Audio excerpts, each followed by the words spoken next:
Sem mais delongas, vamos receber aqui o André. Pô, muito legal te receber aqui, porque acho que a gente tem visto a ampliação desses temas que envolvem as questões relacionadas às movimentações do bolsonarismo, né, das religiões e tal. Então, pô, desde que eu te mandei mensagem aquele dia lá, que eu falei lá do texto, inclusive, né, vou até fazer a divulgação do texto aqui, porque o texto é realmente muito bom. E eu acho que é uma questão que muita gente começou a se interessar, e depois eu descobri que foi também por causa da Hilda Furacão. Então, eu estou agora empenhado em descobrir quem é, para onde vai, o que quer Hilda Furacão. Mas aí eu achei, pô, conversar, né? E eu acho que esse é um tema que tem me interessado bastante também, né? Porque eu acho que envolve uma perspectiva de pensar a experiência, pensar narrativas, né? Eu acho que isso me interessa muito, né?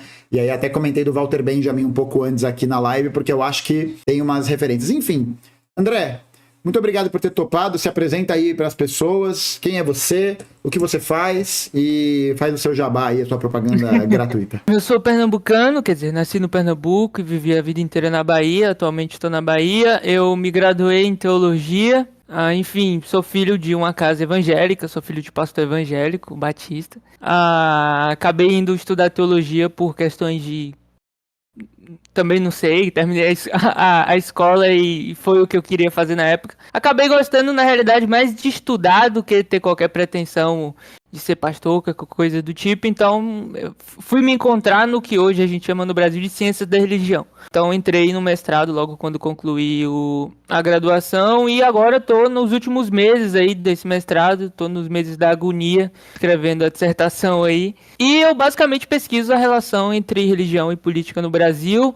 Eu comecei investigando a teologia da libertação, especialmente o que existia de teologia da libertação dentro dos protestantes, né? Escrevi um texto que acabou sendo publicado quanto livro, que hoje eu já olho com certo desdém, né? Aquela coisa, mas que, enfim, foi o meu primeiro passo dentro da pesquisa e mais ou menos nesse mesmo período, enquanto eu estava estudando teologia da libertação, fui me aproximando dessa coisa que a gente chama de marxismo. Cresci numa casa que não tinha muita ligação com política, mas fui conhecendo um pouco disso, inclusive muito por conta da internet, né? O acesso que eu tive foi por conta da internet. E fui me identificando com essa investigação que tenta pensar, vamos dizer assim, essa relação entre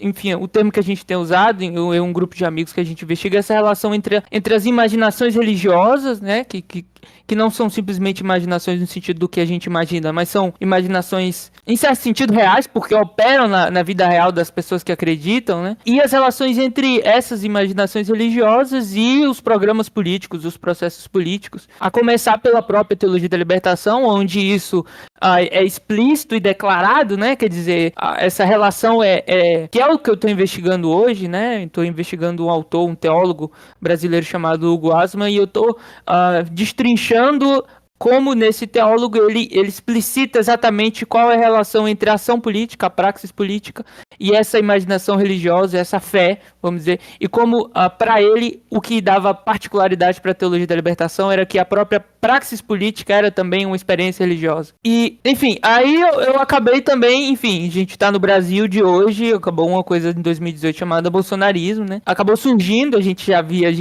pessoas que conhecem a igreja evangélica já vem que essa coisa, já estava sentindo que essa coisa estava surgindo há um bom tempo já. E eu acabei também começando a investigar essa extrema-direita, especialmente a relação entre as igrejas evangélicas, né, enquanto comunidades, e esse programa de extrema-direita. Então, hoje eu tenho pesquisado, trabalhado, pensado, investigado sobre, vamos dizer assim, esse arco histórico, que é exatamente do textinho que eu te mandei, entre o que era aquela experiência política vivida em termos religiosos da teologia da libertação e o que hoje é essa experiência política vivida em termos religiosos dentro das igrejas evangélicas. Tentar fazer uma interpretação crítica, materialista dessa própria coisa, né, que, enfim, em 2018 chegou mostrando que estava muito bem aí, e no 8 de janeiro mostrou que não está nada desarticulado e que a gente hoje chama de fascismo, porque é isso, no final das contas, né? Mas é mais complicado, né? É uma coisa bastante complicada. Mas é basicamente isso.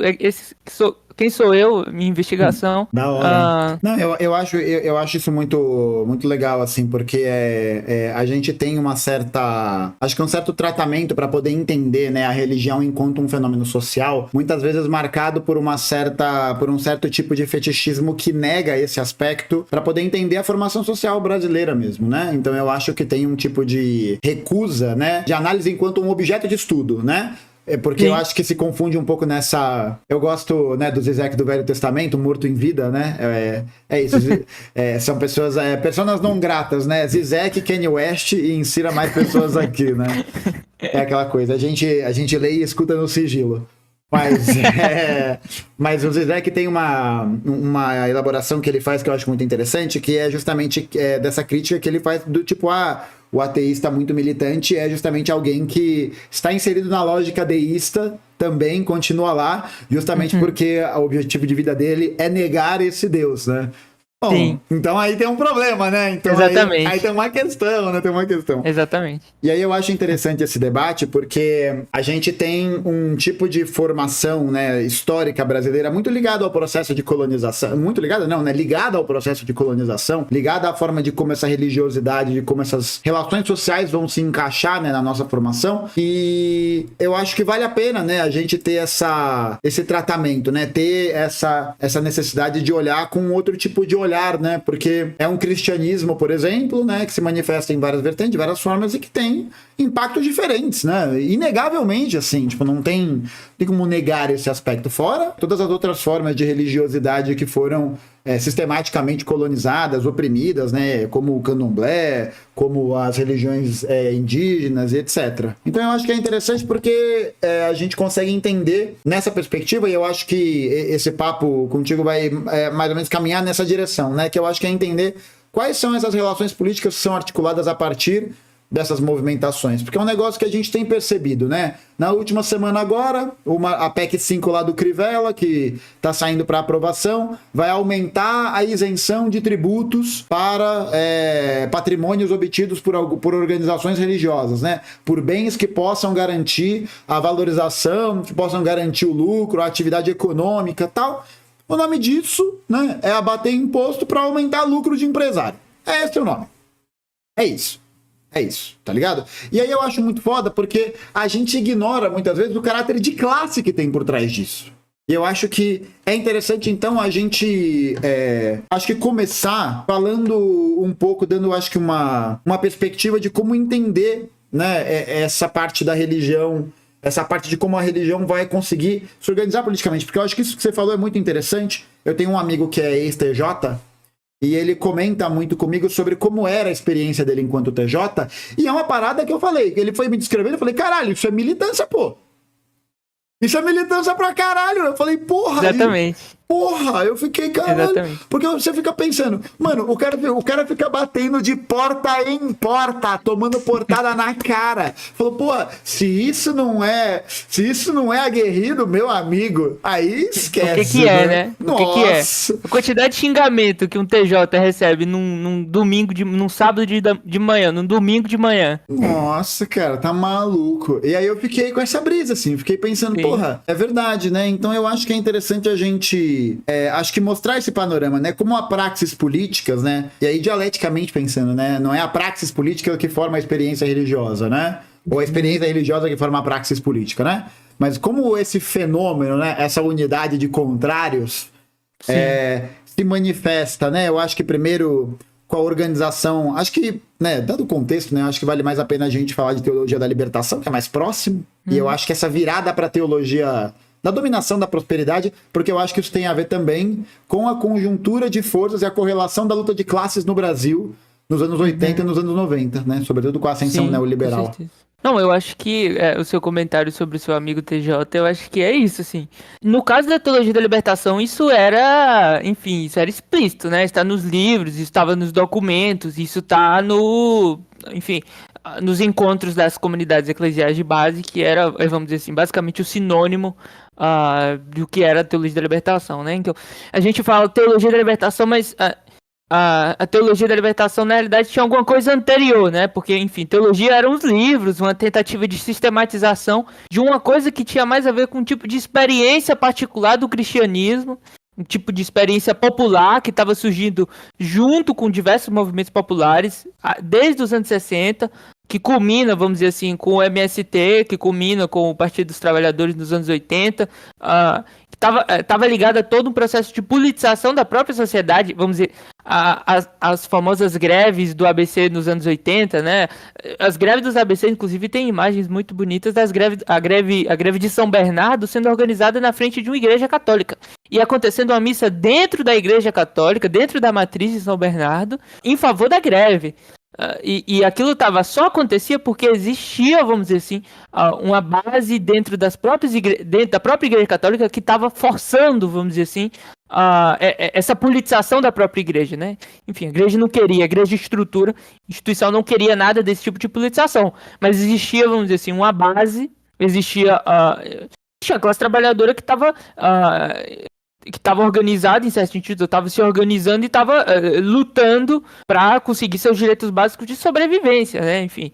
Então a teologia da libertação, ela tem, vamos dizer assim, esse histórico de uma relação entre fé e política, uma relação entre o que se acredita como Deus, essas coisas mais abstratas estão intimamente relacionadas com o que se atua politicamente. E, enfim, a gente tem milhares de páginas das mais diversas perspectivas lendo o que foi esse movimento, né? Então, desde o surgimento dessa coisa, na década de 60, 70, isso já se tornou um assunto mundial, assim, global. Era uma coisa nova, uma coisa... enfim, com o passar dos tempos, isso hoje são bibliotecas, assim. Você vai nas bibliotecas aí, você encontra prateleiras e mais prateleiras só falando sobre o que foi as comunidades eclesiais de base, as relações das comunidades eclesiais de base com o surgimento dos movimentos sindicalistas. Tudo isso interligado dentro de um programa político meio similar, que está relacionado às greves da década de 80, o surgimento do Partido dos Trabalhadores, o MST, esse movimento que a gente, de forma geral, designou como Projeto Democrático Popular, né? Eu acho que eu li, não sei se foi no seu texto ou em algum lugar, né, sobre o processo que vai levar à heretização, não sei se é esse o termo, né, mas a transformação da teologia da libertação em heresia pela Igreja Católica nos anos 80, e aí eu achei interessante porque, de alguma maneira, eu senti que, justamente por ser fruto desse lugar, de um projeto democrático popular, que tem essas bases instituídas, nesses trabalhos de base, né, nesses trabalhos que estão ali com uma... eu diria com uma perspectiva que há uma projeção, há um horizonte, né, mas eu acho que há justamente aquela questão de ter um problema com a ruptura necessária para dentro da estruturação capitalista que existe. E aí eu acho interessante, né, como um fenômeno análogo, a gente ter, ao mesmo tempo, a decadência desse projeto democrático popular ao longo dos anos 90, e essa decadência que é marcada não só nos anos 2000, pela, enfim, né, pela própria degeneração, entre aspas, que o PT vai ter, né, porque eu acho que não entrou ali com o projeto do Lula do Antigo Testamento, não entrou. Não entrou. Eu falo isso porque tem um livro muito bom que chama Ofensiva Burguesa da Educação, do Caio Andrade, do camarada aqui do Rio de Janeiro, em que ele vai falar justamente sobre como o programa político do PT foi mudando ao longo dos anos 90 para poder adequar a perspectiva de mercantilização da educação. Sim. Né? Como isso é um movimento que já foi pensado, você vê a mudança no texto, você vê a mudança na forma de como eles abordam essa questão. Sim. Então eu acho que é interessante porque ao mesmo tempo que você tem esse lugar em que esse programa passa um processo de liberalização, enfim, de um processo reacionário, né? Dentro da perspectiva do que ele se propunha antes, né? Ele está reagindo. E isso acontece também no campo da presença da teologia democraticamente, popularmente dizendo, sabe? Sim. Porque é nos anos 90 que a gente vê, por exemplo, o surgimento da figura do Silas Malafaia. Não, as coisas estão intimamente ligadas, inclusive vamos dizer assim, a decadência vamos dizer assim, dessa coisa que eu disse que está anterior à teologia da libertação, que o Michel Levy chama de cristianismo de libertação, né? Quer dizer, que não é só uma formulação teológica, ela é vamos dizer assim, uma comunidade político-religiosa, é uma uma forma de cristianismo, né? Entra em total decadência, porque essa queda, vamos dizer assim, de certa radicalização que o Programa Democrático Popular tinha, vamos dizer assim, no seu auge, está relacionado com a queda também do seu fortalecimento e das suas bases populares, que tinha, vamos dizer assim, naquele horizonte na década de 80, né? Que estava ligado a certas promessas, né? Inclusive, eram promessas de certos avanços, mas eram, vamos dizer assim, pequenos avanços que tinham que firmar um acordo, né? É o pacto conservador que o André Singer fala, e que vamos dizer assim, funda o que é o petismo, vamos dizer assim, né? E quando a gente chega nos anos 90, isso já é outra coisa, entendeu? Já não tem mais a ver com aquela luta lá, já vamos dizer assim, já se rendeu a essa nova forma de sociabilidade do neoliberalismo de uma forma incontornável. Inclusive, um teórico que eu gosto, chamado Marido Menegatti, ele vai dizer que o petismo é um tipo de contenção da barbárie. Por quê? Porque em 94, com o FHC, a gente abriu as portas para o neoliberalismo e, enfim, é isso. Acabou o projeto de formação nacional. E o petismo, para ele, na interpretação dele, quando chega ao poder, é uma tentativa de conter aquela, vamos dizer assim, essa desintegração social que o neoliberalismo causa, essa própria cisão da sociabilidade que o neoliberalismo cria, vamos dizer assim, no Brasil e no mundo. E ele vai dizer que o petismo ele surge meio que como uma contenção aceleradora. Ele contém com políticas sociais, como as diversas políticas vamos dizer assim, de foco aplicadas, como o Bolsa Família e essas coisas, mas ao mesmo tempo ele monetiza tudo, sabe? Então, os programas universais deixam de existir, agora são programas focados para certos grupos que vão ter o mínimo para sobreviver, porque se a gente é minimamente humanista enquanto sociedade, a gente quer que as pessoas não morram de fome, mas ao mesmo tempo é aquilo, a boiada tá passando.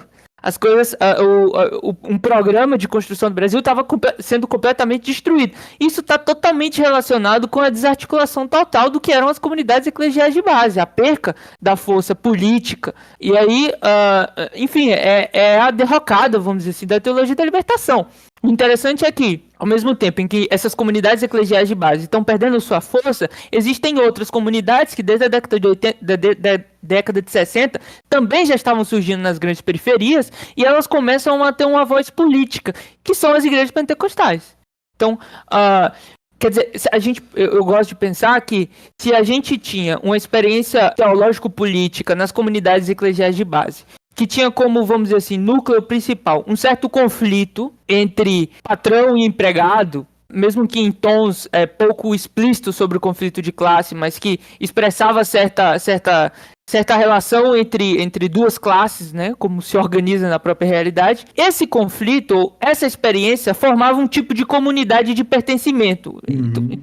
Isso é importante, eu acho que isso é importante. Essa comunidade de pertencimento era um lugar onde se criava identidade, era um lugar onde se criava irmandade, ombreirismo, não no sentido de homem, mas no sentido de ombro, de estar um com o ombro colado no outro, de estar junto.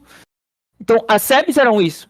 Comunidades eclesiais de base que faziam leituras semanais da Bíblia. E qual era a lógica? Eles iam atrás da Bíblia, ou seja, na própria Bíblia, nos textos bíblicos, tentar encontrar respostas para os problemas que eles tinham hoje. Então, eles iam para a manifestação, eles iam para a greve, eles iam para a reunião do sindicato, mas no sábado e no domingo eles iam para a Bíblia porque eles acreditavam que naquele texto existia alguma coisa de especial que revelava para ele um sentido de totalidade. Essa é a terceira palavra. Sentido de totalidade da própria existência. Quando você falou do TJ, por que ele acorda de manhã cedinho para bater na porta dos outros e receber xingamento porque tá incomodando? Porque ele acredita que participar daquilo é participar da quarta coisa, é participar da missão de Deus. Isso dá um senso de pertencimento que a gente não tem ideia, assim. E aí o que você falou, é muito coisa de partido, assim. Por quê? Porque é política. Política é o direcionamento das expectativas humanas. Sem expectativa a gente não tem política. Essa experiência religiosa não é cindida da experiência política. Isso enfim, é uma coisa que a gente tem que superar. Essa experiência religiosa é uma experiência plenamente política. Perfeito. A forma como isso politicamente vai ser conduzido, a gente tem que gastar tempo para tentar entender o que está acontecendo. Contudo, quando o cara levanta de manhã cedo para fazer isso, ele acredita em alguma coisa. Acredita em alguma coisa que faz ele levantar de manhã. E aí, essa coisa não é simplesmente uma ideia que foi colocada por um pastor malvado na cabeça dele. Essa coisa é um senso de pertencimento que tem a ver com gente, sabe? É gente com quem você pode contar. É gente com quem você pode falar. É gente com quem você escuta, com quem você busca conselho, com quem você busca quando tá com problema. Esse senso de pertencimento de comunidade são as igrejas evangélicas hoje. Eu gosto muito de um professor, Universidade Federal de São Paulo, é um professor que pesquisa a Zona Leste. Mas ele pesquisa a periferia, ele é da quebrada lá da Zona Leste também. E na tese de doutorado dele, ele fala assim, o que tem hoje na periferia de São Paulo? Você tem crime, mundo do crime, você tem cultura, movimentos culturais, funk, rap, hip hop, e você tem igreja. São os 3 núcleos de sociabilidade que dão conta da experiência que se vive hoje nas grandes periferias do Brasil. É o mundo do crime, que dá uma saída para a vida que é uma desgraça, uma vida completamente... se pensar a vida de um trabalhador precarizado hoje na grande cidade de São Paulo. Eu gosto muito de uma tese de doutorado de um pesquisador chamado Gabriel Feltran. Ele estuda o crime. E a tese de doutorado dele, que saiu depois como livro chamado Fronteiras de Tensão, ele apresenta pra gente um pouco o que é essa lógica do crime. É simplesmente as pessoas querendo o mínimo pra... É óbvio que cometem coisas que, enfim, são problemas, mas que são pessoas que estão tentando ter o mínimo, sabe? Assim, pra ter uma vida digna. E aí incorre nessas próprias contradições. Então você tem esse mundo do crime, que no São Paulo a gente sabe muito bem quem comanda. Você tem os grupos sociais que tem, vamos dizer assim, o hip hop. O que é o funk, né? O que é a organização orgânica dessa comunidade. E tipo, é isso. Exatamente. Sem nenhum tipo de ajuda, sem nenhum tipo de estrutura. E tá lá, entendeu? E se constrói, e se constitui, e dá sentido, vamos dizer assim, pra própria experiência. Quantidade de gente que fala que o funk salvou, que o rap salvou. E é salvar, e perceba, não é salvar... É metafórico, não. É salvar literal, mesmo, assim. É literal. Físico. É tipo assim, uma música do Leal, um rapper do Rio de Janeiro, que ele fala assim, se eu não tiver, ele basicamente fala isso, se eu não tivesse conquistado essas coisas aqui, era eu que tava morto numa maca, tá ligado? Tipo assim, é literalmente salvar. Agora, quando você entra na igreja evangélica, com todos os problemas, com todas as questões, o que você tem ali? Você tem um sentimento de pertencimento, de identidade, de coletividade. O que você acredita na igreja evangélica? Vamos lá, beabá de uma igreja evangélica. Você entra na igreja, aí você escuta que Jesus te ama. É óbvio que se você, por exemplo, é uma pessoa LGBT, você vai escutar que isso aí é uma questão... É um problema, vamos dizer assim. Você vai escutar que você precisa ser curado, você vai escutar que você precisa mudar... São contradições da própria realidade. Essas comunidades são realmente LGBTQIA mais fóbicas, sabe? Enfim, é isso. Contudo, se você não for uma pessoa LGBT, e que, inclusive, essa coisa de ser contra LGBT faz parte, inclusive, dessa constituição, dessa identidade. Você entra e você é apresentado que existe esse Jesus que te ama, que você pode participar e pode aceitar, e aceitando ele, você não está só aceitando uma ideia. Você agora faz parte de uma coisa chamada igreja. Essa coisa chamada igreja é aquela igrejinha lá que você tá com aqueles membros. Contudo, existe um senso de uma coisa maior. Uma igreja. Existe a igreja de fato, o CNPJ, mas na mente do crente, aquela igreja ali é só uma concretização, é só uma materialização de uma coisa chamada, em termos religiosos, de corpo de Cristo. Então você acredita que você faz parte de um corpo espiritual, onde cada um tem a sua função e que tem como propósito redimir o mundo.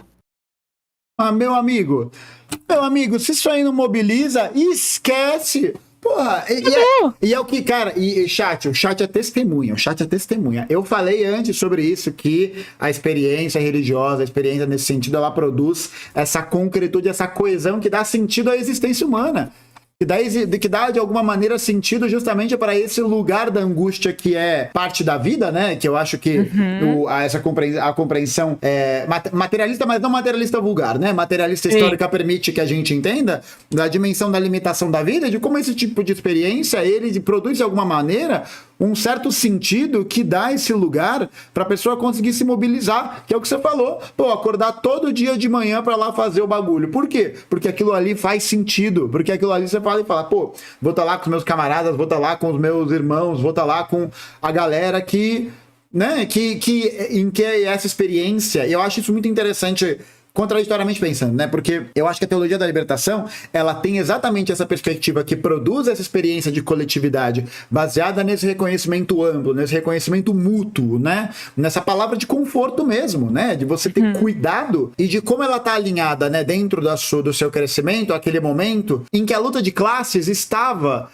pendendo um pouco mais a balança pro lado da esquerda. E aí quando você tem a revoada neoliberal, e sobretudo muito marcada, e eu acho que é muito interessante a gente observar isso como um fenômeno histórico na sua totalidade, porque isso vai aparecer muito com as igrejas que têm essa relação da teologia da dominação nos Estados Unidos. Como parte dessa crise inerente do capital de um país que tem uma formação, não vou dizer igual, né, ou muito próxima, porque eu acho que tem algumas questões que são pontuais em relação, sobretudo a forma de como a escravidão existiu e como isso foi pensado nacionalmente lá, mas que a gente não fica muito para trás não, né? Vale lembrar aí de todo o plano eugenista do Vargas, vale lembrar aí de todo esse esforço na construção nacional brasileira ligado à branquitude. Mas o que é interessante, anos 90, neoliberalismo torando, né? Neoliberalismo torando. O que aparece?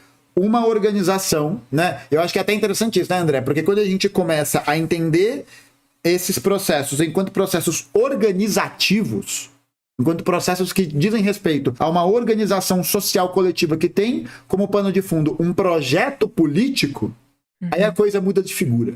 Muda de figura porque eu acho que para de existir a crítica tão... a igreja, sabe? É só o crente louco, é só o pastor doido, é só o pastor que dá Hadouken, né? E aí você tem um surgimento do quê? Da onda neoliberal, que vai começar a implementar essas próprias ideias e que a crise capitalista vai ampliar, sobretudo porque o PT faz essa concessão. Isso é importante, né? Quando concede a Record pro Edir Macedo, né? Que é o quê? Uma teologia ligada aos princípios fundamentais do neoliberalismo, que são essa ideia do empreendedor de si, de você ser um vencedor, como um retrato exatamente desse lugar da predestinação, desse lugar de que o sofrimento expresso em vida vai ser superado quando você se sacrifica em nome daquilo, quando você trabalha mais, quando você doa mais. Essa própria dinâmica de como opera, por exemplo, estava vendo outro dia, né, viu o vídeo do Cauê Moura reagindo aos pastores de Porsche, né? E aí, tipo, é essa coisa da expressão dessa experiência, né, da criação e da consolidação dessa realidade, expressos pela forma de como o pastor vai ter um carro, de como ele mesmo é um exemplo. É igual o Elon Musk, são os santos, né? Num sentido bem, nossa, agora bem blasfêmico, né? Herético pra caralho, né? Mas... é isso, foi mal aí a todo mundo. Mas, tipo, nesse sentido que, tipo, acho que produz essa identificação. Similarmente, assim, pensando, produz essa experiência que, de alguma maneira, cria essa correspondência. Então, tipo, não é à toa que essas coisas aparecem, né? E aí, o projeto político que tem por trás disso é algo que é muito importante de ser desvelado, de ser entendido. E essa é uma coisa que as pessoas têm perguntado muito, né? A diferença, acho que da teologia da libertação a gente já falou, né? Já conseguiu fazer um panorama mais geral, assim. Mas como opera essa ideia da teologia da prosperidade, da dominação e de como ela está relacionada justamente ao movimento da nossa conjuntura econômica, mas econômica no sentido das relações de produção, né? Acho que nisso. Eu gosto muito de um texto de uma professora chamada Silvia Viana. Ela tem um texto que saiu como livro na Boitempo, mas é a tese de doutorado, enfim, dá pra baixar aí. Ela chama Rituais de Sofrimento. Ela tenta fazer uma leitura do mundo do trabalho no Brasil, né? Ou sobre o desmanche desse mundo do trabalho, né? Melhor dizendo. E ela toma, vamos dizer assim, como expressão os reality shows. Ela vai apresentar a partir daquela ideia de indústria cultural e tal, mas ela vai demonstrando como o mundo do trabalho ele começou a se parecer muito. Eu tô reduzindo 150 páginas geniais e um comentário sórdido, mas basicamente apresenta que o mundo do trabalho ele começou a ser um reality show no sentido de que, vamos pensar, por exemplo, a estrutura de um Big Brother, assim. Você tem dezenas de pessoas que estão o tempo inteiro lutando para ter um trabalho. É isso. Um salário para que você possa sobreviver e o título para que você possa vender esse título fazendo algumas coisas. Trabalho. E aí o que você tem que fazer? Você tem que se desgastar o máximo que você puder. Você tem que se doar o máximo que você puder. Por quê? Porque você tá sempre com a corda no pescoço. Porque pode sempre aparecer o paredão e você vai ser o próximo. Perceba a ironia. O nome é paredão. O que é um paredão? A gente sabe para que serve um paredão. A pessoa vai ser morta. O mundo do trabalho, então, portanto, experiência. E que é aquela coisa. Esse esgarçamento da vida social que o neoliberalismo causa, ele é tão nevrálgico nas experiências das pessoas que o trabalho começa a não produzir mais nada. Essa é uma tese. E qual é e por que é ritual de sofrimento? Porque o trabalho começa a ser esse ritual de sofrimento, onde você tem que se doar por completo, onde você tem que abrir mão de tudo que você possa fazer e onde você tem que sofrer o quanto for necessário para que você continue com o seu emprego. Uhum.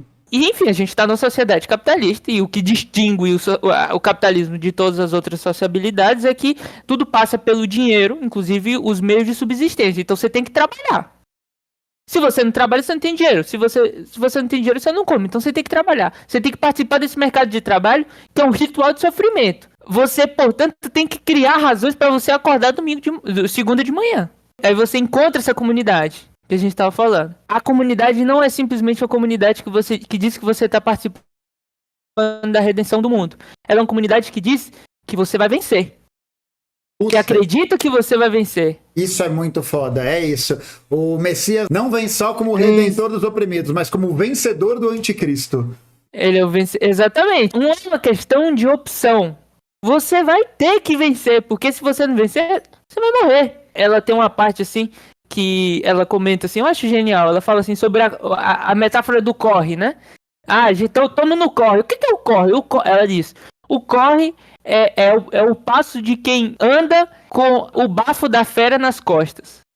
Quem tá com o bafo da fera nas costas corre. O que é o corre do trabalho hoje? É quem tá com o bafo das feras, que é a própria sobrevivência. Quer dizer, ninguém quer morrer. Você tem que se sacrificar para você trabalhar. Aí, portanto, você encontra essa comunidade onde você cria identidade. Muitas vezes você nasceu lá, então sua vida é aquilo. Você, fora dessa comunidade, você não tem uma sociedade, porque enfim, o Brasil hoje... O que é uma sociedade brasileira hoje? Socialmente falando. Você tem os seus grupos. É isso, é uma guerra de grupos contra grupos, é isso. É uma guerra. Exatamente. É uma guerra conflagrada. É uma guerra social de... o marido é um grande referência para mim, ele diz que é uma guerra social de baixa intensidade. Entre aspas, baixa intensidade, 60 mil mortos por ano. Então você vive numa guerra constante. Aí a gente chega à teologia da prosperidade, a gente chega no outro ponto. Teologia do domínio. O que é, enfim, esse termo, teologia do domínio, o que quer dizer? Basicamente que vivemos em uma guerra. Um conflito, mas não é um conflito das balas da polícia contra as pessoas da periferia, os conflitos entre os grupos armados. Não, é um conflito cósmico entre Deus e o diabo. Vive-se a experiência de uma guerra como uma guerra espiritual. Então, o traficante, ele não é só o traficante, ele é o demônio. Quando um pastor fala que um traficante carrega a morte, não tem a ver necessariamente com a ideia de morte. Mas ele entende, não é o raciocínio moderno que junta duas ideias. É um certo pressentimento, um ressentimento. É a morte mesmo, porque os meninos estão morrendo, entendeu? Os meninos que entram nessa vida estão morrendo. É muito então louco. É a morte. Tipo, é muito louco, só um comentário muito rápido, porque eles dão concretude pra isso. Porque aí você consegue, de alguma maneira, produzir um certo tipo de visão de desvelamento, que é uma expressão da realidade. Mas não é por isso que aquilo tá sendo expresso. Mas tá expresso. Como que você vai negar que as pessoas estão morrendo? Exatamente, esse é o ponto. É um tipo de experiência, ou é um tipo de interpretação que tem alguma coisa que ver com a realidade. E tem alguma coisa que ver com a forma como as pessoas vivem isso. E aí, o que é a guerra espiritual? Você tem diversos grupos, isso vem dos Estados Unidos, como o Gustavo falou, como tudo do evangelicalismo no Brasil, chega dos Estados Unidos, isso é uma outra questão a ser investigada, como acontece essa transmutação, o que está acontecendo com essa chegada, porque não é por acaso, enfim. Mas qual que é a ideia central? A ideia central é que existem, inclusive, potestades nacionais, regionais, e são meio que poderes onde a sua oração, ela vai fazer com que você perca ou ganhe a batalha. Tem um filme que expressa isso muito bem, é um filme desses filmes gospel chamado Quarto de Guerra. A moça cria um quarto onde ela faz suas orações recorrentemente e ela tá orando pro seu casamento, para que o seu casamento não acabe. Percebe o que que isso significa? Significa o que é o ato de orar? Vamos levar a sério. O que significa orar? Não é simplesmente falar com Deus. Não, é você pôr todas as suas intenções, os seus sentimentos, aquilo que você quer, aquilo que você espera que aconteça, aquilo que você quer que aconteça. Você expõe tudo isso. Se você acredita que existe um ser cósmico ulterior, anterior, que é aquilo que constitui a própria realidade, o criador de todo mundo, ele tá escutando aquilo que você tá pedindo. Pode ser que ele não faça, mas você se sente relacionado com isso. Isso é um tipo de coisa que foge da própria racionalidade. Por isso que é religião. Você se sente pertencente com o próprio universo. Quer dizer, você acha que... você acredita, você não acha, você acredita que você está participando do plano desse próprio criador do universo. E orando... Isso está na Michelle Bolsonaro, tá? Se a gente escuta a Michelle Bolsonaro falando lá, tanto na última manifestação, quanto nas... Enfim, desde sempre ela tá falando isso. E as pessoas acho que escutam, mas não entendem muito bem. Ela falando assim, isso aqui é um projeto de libertação para o país. Nós não estamos aqui porque nós queremos poder. Nós estamos tentando livrar o Brasil. Livrar o Brasil do quê? Livrar o Brasil da esquerda. Aí começa as loucuras. Esquerda, ideologia de gênero, globalismo. Mas essas loucuras, perceba, elas são a aparência do objeto. Elas são, vamos dizer assim, uma explicação. O que as pessoas estão acreditando não é simplesmente naquela fake news. Eu acho que isso é uma questão. A gente, as pessoas acreditam em fake news. Meu amigo, a fake news é a última coisa que importa. Porque a pessoa acredita na fake news porque ela já tem uma intuição anterior que aquela fake news, ela só valida. Perfeito. Então, a pessoa sabe que ela vive uma guerra. Ela interpreta essa guerra de forma espiritual enquanto uma batalha entre Deus e o diabo. Ela escuta que essa batalha tem uma relação entre potestades e coisas. E aí vai juntando as peças. Aí você vai ver. Quem é o diabo, então, agora? Quem que tá no comando do diabo? A esquerda, é o Lula, é o petismo, são os comunistas. As fake news chegam aí. Aí a pessoa enfim, ela já acredita que ela vive numa guerra. E aí querem desvirtuar as crianças.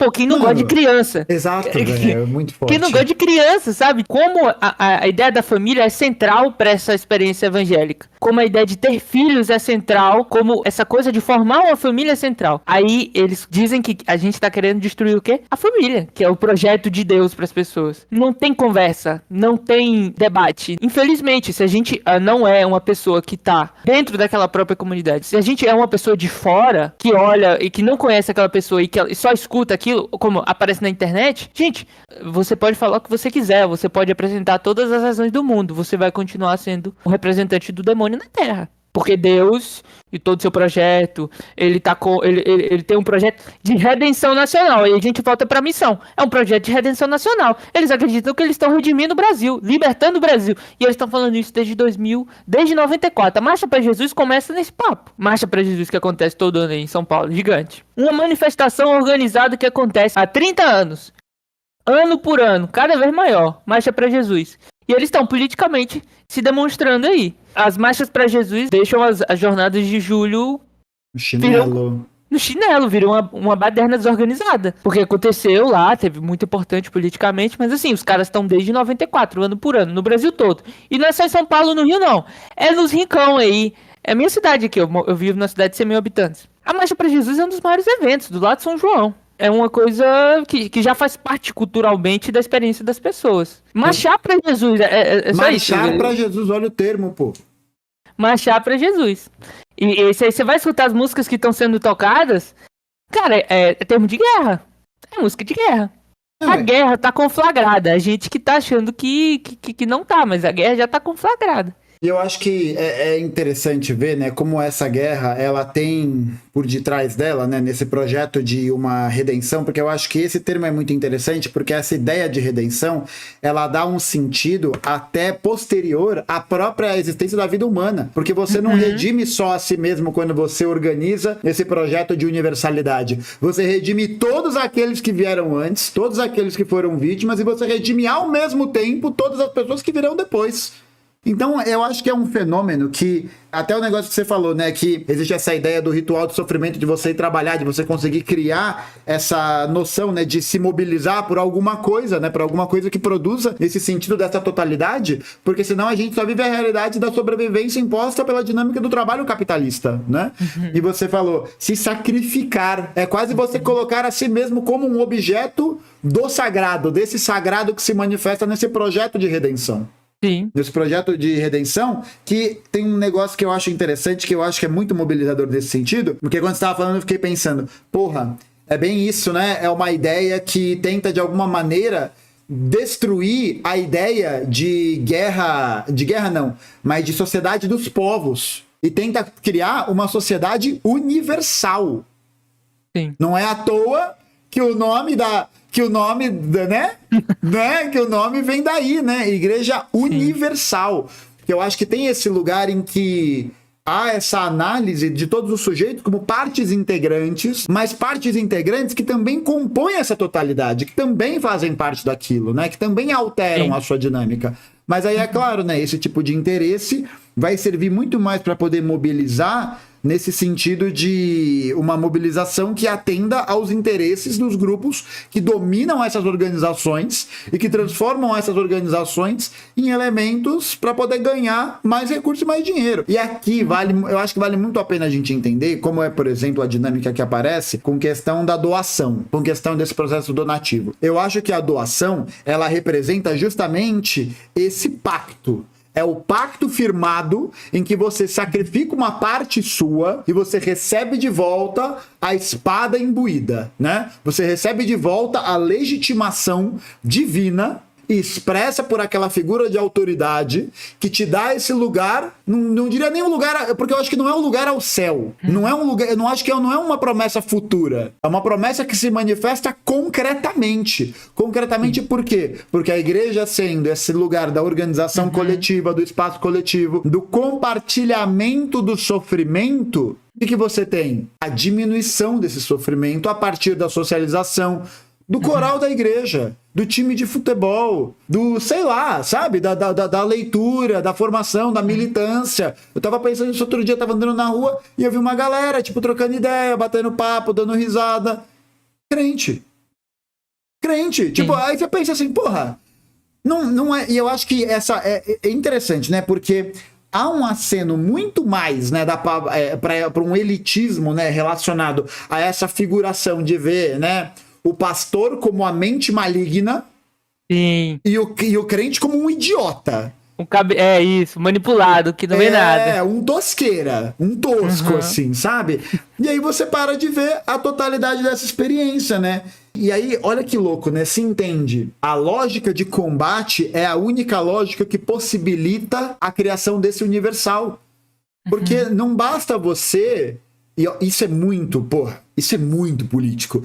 Não basta você testemunhar, né? Não basta você chegar lá e eu estou testemunhando, eu estou vendo, né? Não, gatinha, não. O que você tem que fazer é vencer.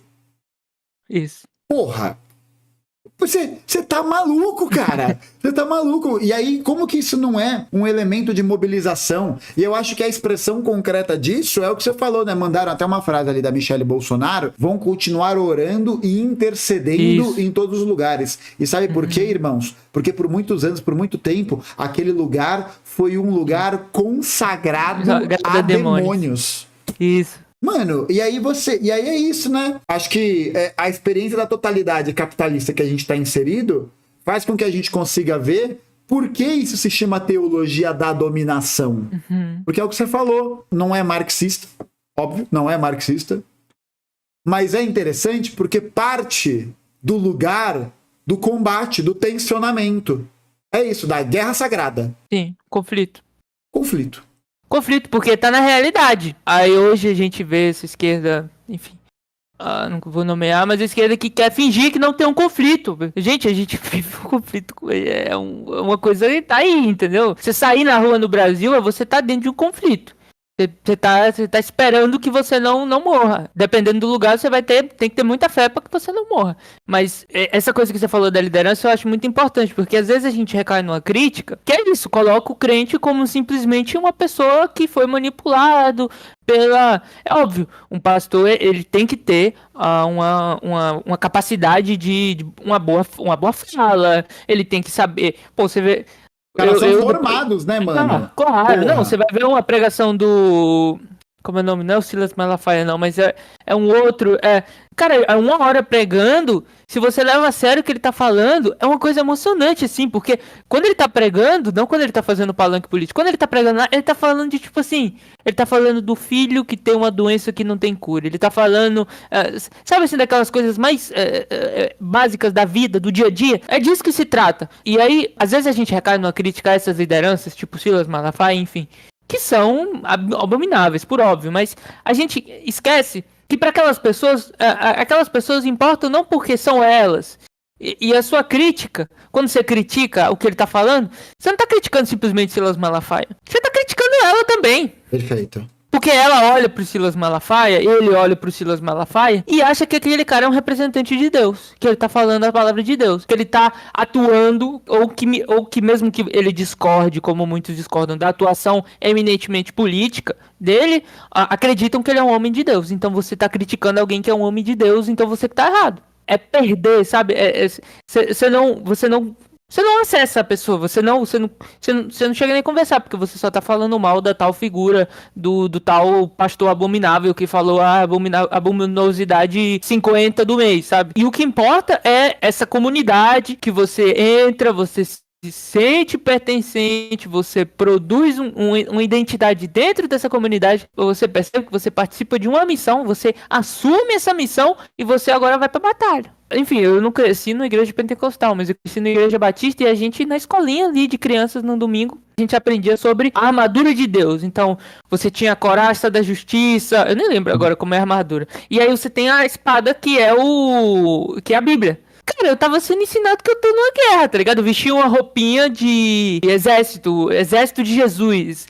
E a gente ia marchar, e aí a gente cantava a música e dizia assim, o meu general é Cristo, seguimos os seus passos, nenhum inimigo nos vencerá, nos impedirá. Era isso que dizia a música. O meu general é Cristo, seguimos os seus passos, nenhum inimigo nos impedirá. O lance é que isso se tornou projeto nacional. Chegou lá no centro do programa político do Brasil. Chegou lá na ponta. E tá na boca da Michelle. Antes esses espaços eram oferecidos a demônios. Ela tá falando de todo mundo, não é só do PT não. Ela tá falando de todos os presidentes que vieram do Brasil aí. E eu acho que é importante a gente pensar isso. O Brasil foi uma tentativa de produzir um país que não se logrou. Em certo sentido, eu tô pensando com o texto do Celso Furtado, Brasil, uma construção interrompida. Ele vai basicamente apontar, o Brasil tentou produzir um país onde era uma ex-colônia. Essa tentativa de produzir um Brasil tinha como pressuposto a formação de uma indústria nacional, o desenvolvimento de um país autônomo e que estaria, vamos dizer assim, entre os players da economia internacional. Então a gente ia formar um Brasil. A gente passou dos anos 30, com a Revolução de 30, que começa o boom do desenvolvimentismo, até os anos 80, com a chegada do neoliberalismo, a gente tentou, entre esquerda e direita, desenvolver e produzir um país, onde era uma ex-colônia. Uma ex-colônia, portanto, que é um simples intermédio de mercadorias, onde opera a lógica mais violenta das mercadorias. A gente queria produzir um país, uma nação, um povo. Não deu certo, né? Não funcionou. Essa construção nacional não aconteceu. E esses caras, essas igrejas estão imaginando o Brasil que vai ser formado, que vai ser construído como projeto Paulo Guedes da vida. Eles acham que isso, inclusive, está na boca da Michelle. Deus tem promessas para o Brasil. Essas promessas não se cumprem porque a esquerda, os globalistas, popopó. Por isso, a gente tem que orar e a gente tem que continuar atuando politicamente. É isso que se acredita nas igrejas. Mesmo que, por exemplo, a pessoa não faça essa ligação tão direta, porque as coisas são mais nuances, né? Não é essa coisa assim, toda pessoa que está na igreja, ela acredita em tudo que a Michelle Bolsonaro fala. Não, as coisas são mais complexas.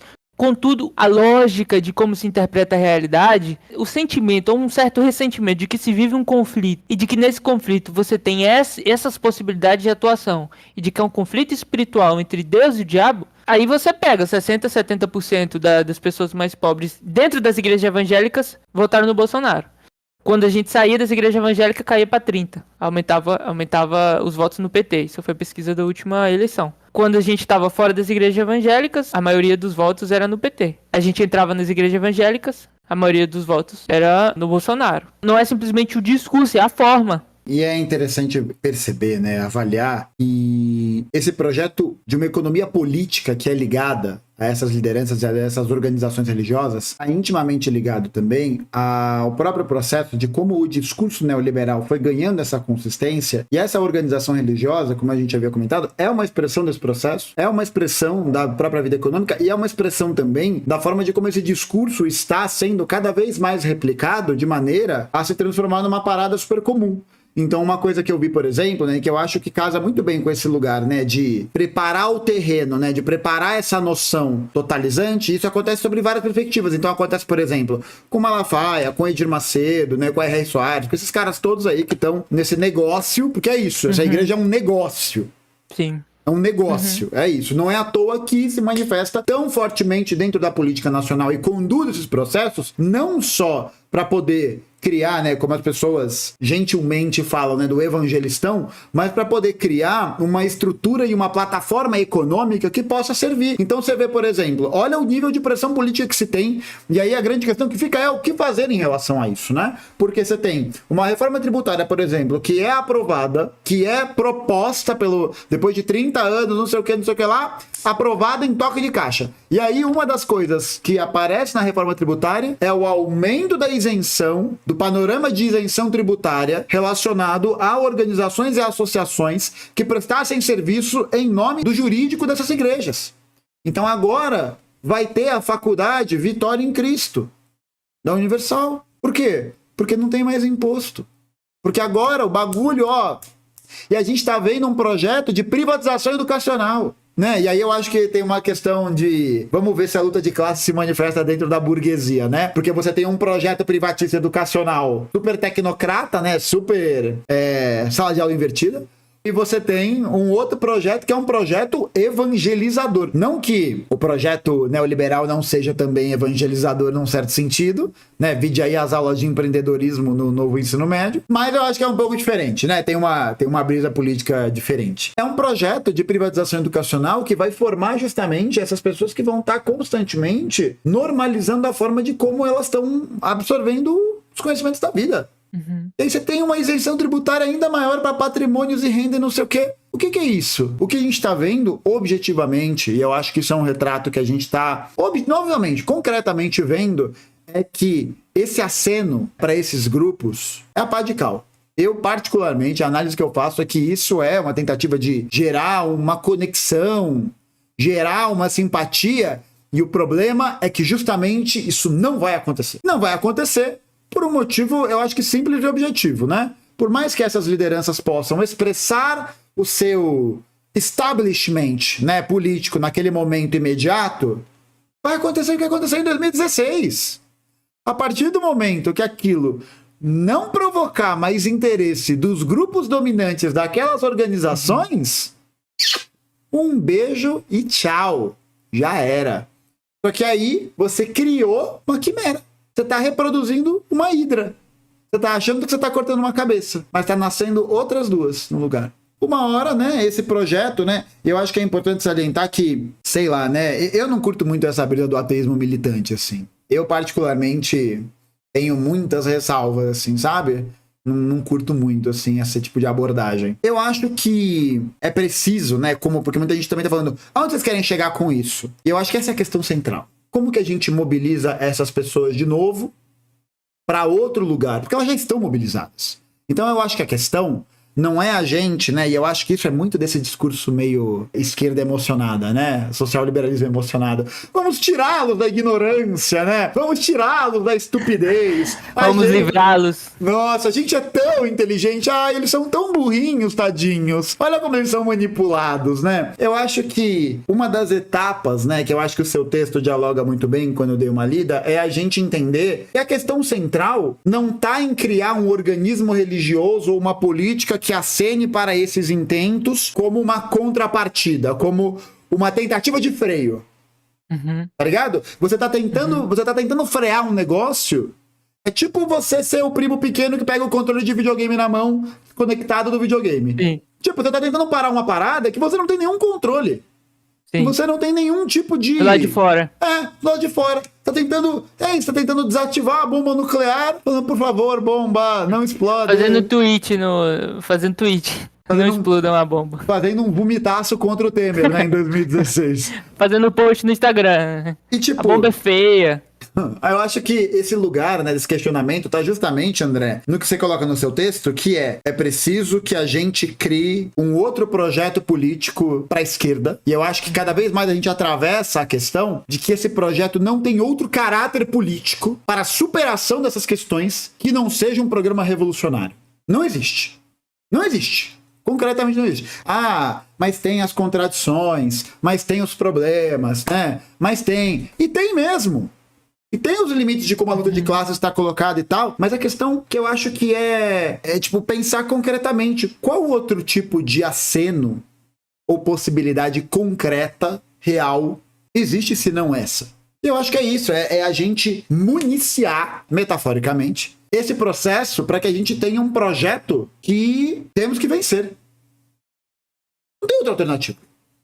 Não tem outra coisa, né? E é vencer, não só vencer, tipo, fizemos o L, vencemos, né? Mas é entender que enquanto a gente não vencer permanentemente, o nosso inimigo não cessará de vencer, né? Porra, Walter Benjamin, tá maluco, né? Mas enfim. Gigante. Eu tenho um certo receio em dizer o que fazer, mas eu acho que uma coisa que você comentou interessante, assim, primeiro começando a citar na realidade, assim, desculpa, gente, o Brasil é um país cristão, assim, 80% do Brasil é cristão.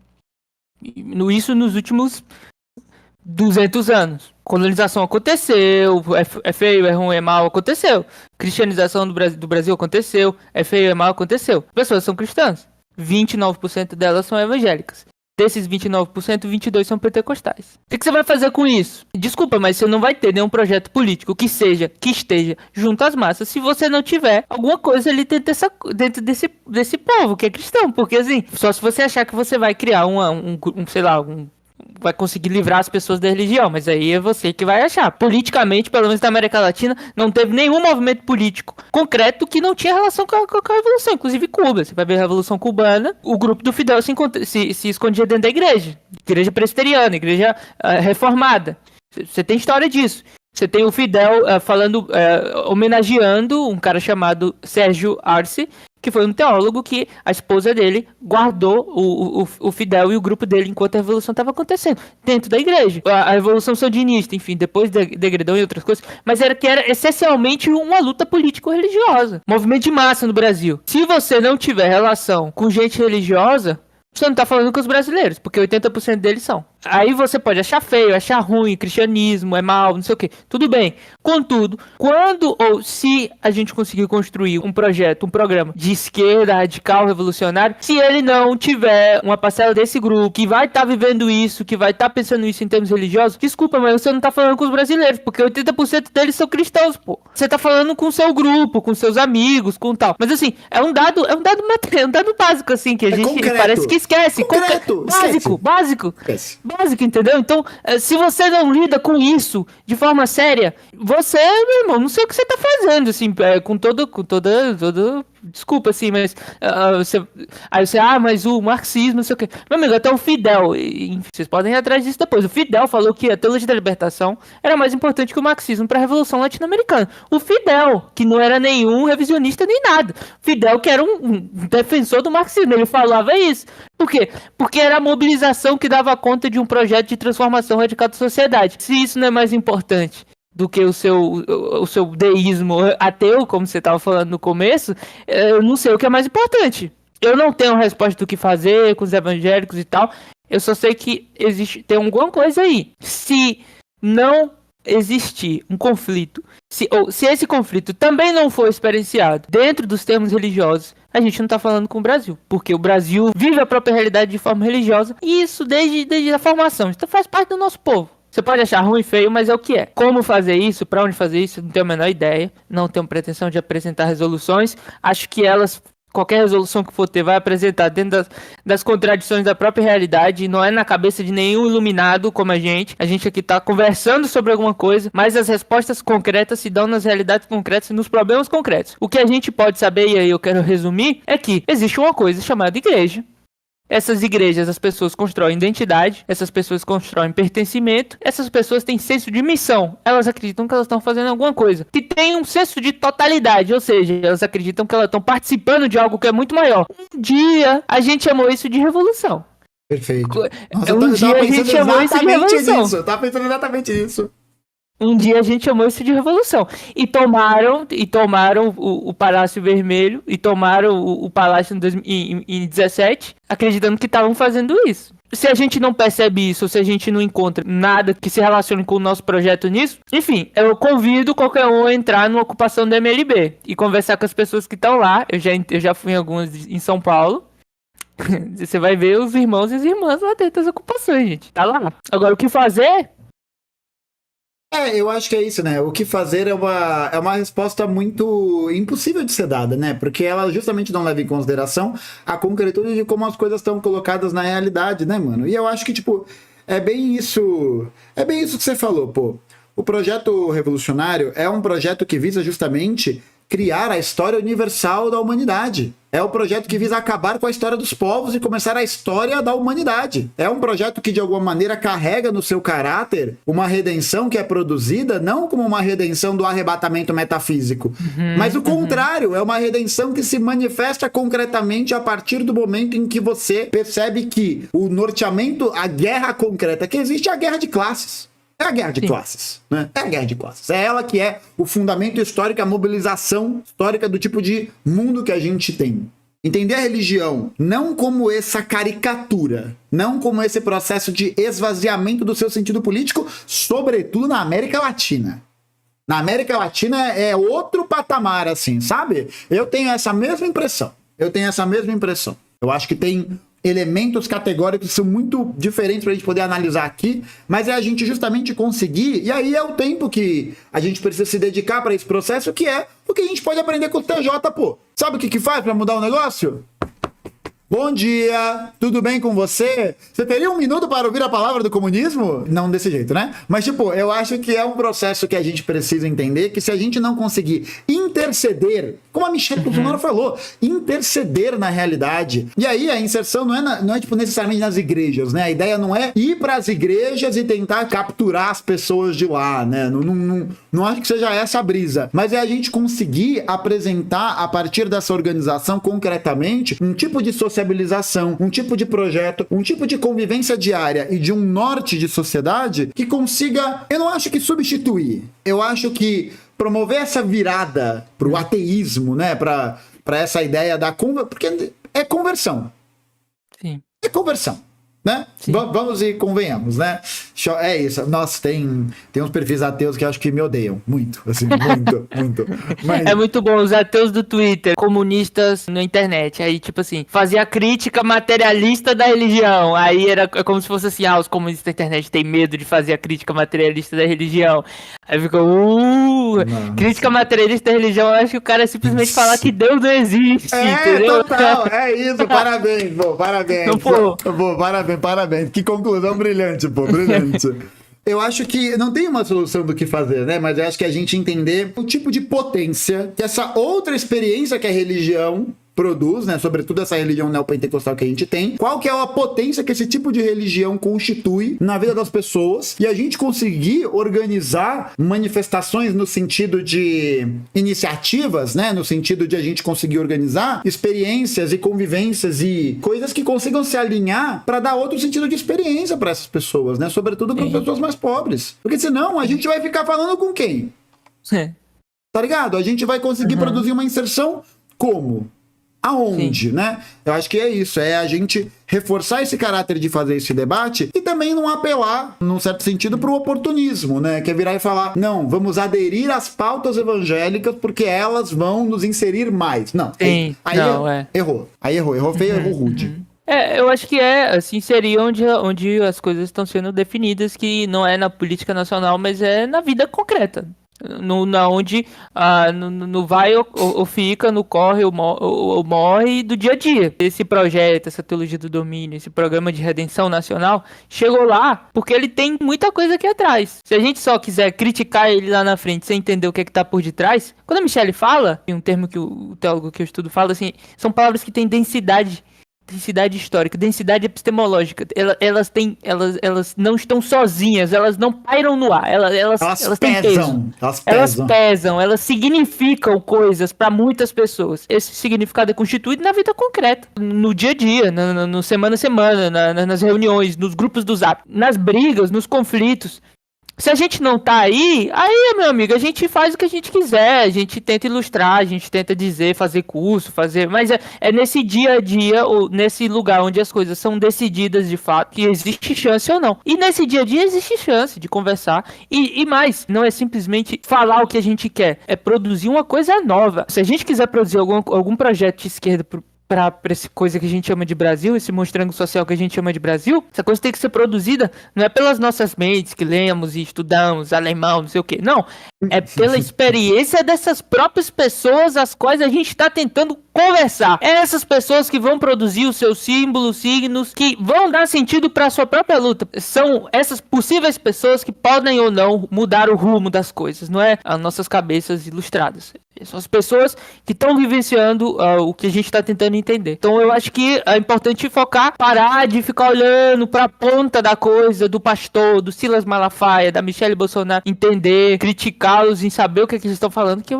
abobrinha a gente não precisa criticar, a gente sabe e escuta, é um absurdo. E a gente não consegue nem entender isso porque a gente não sabe o que tá lá no fundão, entendeu? Lá no fundão da coisa, lá no dia a dia da coisa, a coisa que dá sentido para aquela que tá lá na ponta. Então se a gente tiver lá nessa base, não na base hipotética, né, que a gente se fala, vamos voltar pra base, mas assim, no dia a dia onde as coisas são definidas, se algo surgir, espero que surja, vai ser aí. Se não estiver ali, se não estiver nesse espaço onde as pessoas criam identidade, pertencimento, senso de missão e totalidade, é mais um projeto, é mais uma eleição, é mais um dia por aí. É nesse espaço, no dia a dia, onde as pessoas produzem a sua própria vida, onde as coisas são decididas.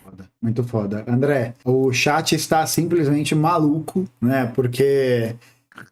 não, contribuições muito fodas, muito fodas, né? E eu acho que esse é um tema que a gente, além de debater muito pouco, né? Eu acho que ele é visto com uma certa soberba por muitos setores e visto também com uma certa... É isso, né? Aquele elitismo de quem fica meio aos toques, assim, sabe? Com esse tipo de coisa, desse lugar. No final das contas, é uma projeção bem liberal, né? Porque é uma projeção do tipo, eu sou tão importante, isso aqui é tão importante, né? Do ponto de vista absoluto, né? Tá lá. São as leis do mercado e as leis dos ateus, né? Que se regulam automaticamente. Queria muito te agradecer pela presença aqui. Foi muito legal, muito legal mesmo. Acho que o papo rendeu bastante e vai render bastante ainda. Prepare-se para o cancelamento da patota do ateísmo. Eu faço parte de uma revista, tô como editor há um tempo, chama Revista Zelota. É uma revista que surge dentro do meio adventista. Eu não sou adventista, mas são amigos e nos tornamos amigos por causa da revista. É uma revista que tenta fazer um pouco disso que a gente tá falando, né? Quer dizer, tentar disputar internamente, no caso do adventismo, é uma instituição particular dos evangélicos, tentar disputar internamente os próprios conflitos da instituição e tentar construir certa alternativa. E eu tenho contribuído lá quando dá com textos, mas também tem outros colegas, amigos, a gente tem feito, enfim, um trabalho de pesquisa em grupo. Tô agora para soltar um livro, enfim, esse mês, agora início do mês, tô para receber uma resposta da editora aí, espero que seja positiva. iniciativa. E também estou organizando um livro com mais 2 amigos, o Jair Roger e o João Marcos. A gente está produzindo uma coletânea de ensaios, tentando debater o que a gente chama de formação do Brasil avivado, né? Tentando construir, vamos dizer assim, certa constelação de ideias que dão conta do que foi essa mudança, essa coisa nova no ar da política brasileira que aconteceu nos anos 90, que foi a chegada dos evangélicos. Também tem um amigo que tá agora fazendo reacts, ele, enfim, chama Bruno Reik, inclusive ele soltou um vídeo hoje reagindo ao seu, ainda não vi. Tá soltando uns cursos muito bons sobre marxismo e religião, vale a pena conferir. E ele tem feito esse trabalho também de debater as ideias na internet e a partir, vamos dizer assim, em certo sentido, um fundo teórico similar, um espaço teórico similar que a gente tem construído. Querido, valeu demais pela participação, viu? Espero que a gente troque mais ideia. É nóis, hein?